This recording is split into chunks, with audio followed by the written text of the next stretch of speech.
Let's be real. It's easy to feel distracted when you try to read your Bible. The kids are in the other room, the house is loud, and your mind is racing with a mile long to do list. It can feel like the enemy is using everything he can to make sure that God's voice gets lost in all the noise. As a busy mom and wife, I get it. I've been there and I struggle with this too. But I've discovered some habits that have completely changed my quiet time. And today I'm sharing my 5 unfiltered habits to actually focus when reading your Bible so you can get your quiet time in with a quiet mind. By the way, if you're new here, my name is Raylynn, and my goal is to walk alongside you as a busy Christian woman, sharing practical strategies to cultivate peace and deepen your faith no matter how hectic life gets. If this is something that interests you, I would love for you to hit that subscribe button, hit the like button, and comment down below to let me know that you're here. All right, so let's jump into these 5 habits. The first habit is the pre-read brain dump and prayer. This is something that I think should be a starter every single time. So before you even open your Bible, take 60 seconds to jot down any immediate to-dos, worries, or distractions currently swirling in your mind onto a piece of paper, and then offer a quick, honest prayer for focus. Why this helps. This brain dump clears mental clutter, so those nagging thoughts aren't fighting for attention while you're trying to read. The prayer invites God to help you quiet your mind and focus on His Word. I have realized with journaling that when I write down what is going on in my head, the things that I'm thinking about, it helps clear it out. Even if it's only for those little bits of Bible time that we're getting in, and then of course they come right back.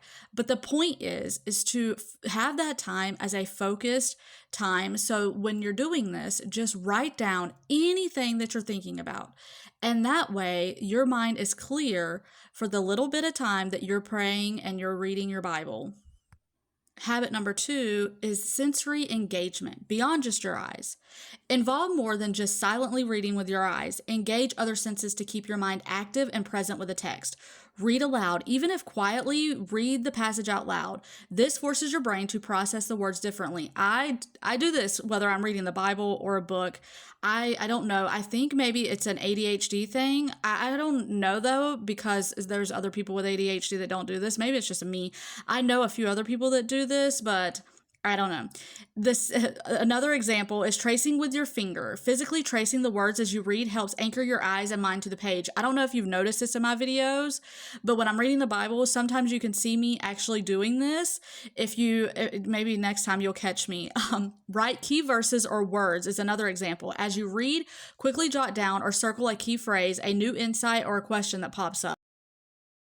It makes reading a more active experience, making it harder for your mind to wander off into passive daydreaming. It's okay if silent reading isn't always enough to keep your easily distracted brain engaged. Find what works for your unique wiring. I know that this has helped me a lot in the past, because when words pop out to me and I'm writing them down, I don't know why, it just makes it easier for me to focus. I'm actually paying attention to what I'm reading. Habit number 3 is the one idea harvest. Instead of feeling pressured to understand or apply everything in a passage, commit to just looking for one key idea, insight, or practical application for your day. This reduces overwhelm and gives your mind a specific, achievable target. When your brain has a clear goal, it's less likely to get distracted by the sheer volume of information. You can always revisit the passage later. This acknowledges that busy seasons mean we can't always do deep theological study, and a small focused win is still a powerful connection with God. It's about quality over quantity when focus is a struggle. This is something that I think is very beneficial for us to remember, because sometimes we can look on social media and see all these people that are reading their Bibles for an hour or however long, and we get so focused on the quantity of time instead of the quality of time. If we can pack as much in 10 to 15 minutes as someone can in an hour, or if it benefits us, may I say, more than reading for an hour when we're not really paying attention, than reading for 15 minutes when we're actually focused on the scriptures, I think that's way more beneficial. Habit number 4 is the micro environment control. Even if your house is chaotic, identify and control tiny elements of your environment just for the few minutes you're reading. Maybe your phone goes on do not disturb or airplane mode, or it's in another room only for your Bible reading time. Maybe designate one specific chair or spot where you only read your Bible, creating a mental association of focus for that space. Or maybe you have noise canceling headphones. Even if there's just ambient house noise, using headphones can help create a mental bubble. Minimize immediate external stimuli that pulls your attention away. Recognizes that perfect quiet is a myth for busy people, but small intentional actions to minimize your specific distractions can make a huge difference. Before we get into our final habit, I want to say something important. A quiet mind doesn't mean a perfect mind. It doesn't mean you'll never be distracted again. It means you're creating a space of grace for yourself. God's voice is often a whisper, and it's okay if you have to lean in to hear it. The effort you make to show up, even if it's messy and imperfect, is what matters. The goal is progress, not perfection. Okay, now we're getting back to number 5. Okay, habit number 5 is the pregame prep. The night before, take a few minutes to prepare your physical space and materials for your morning read time.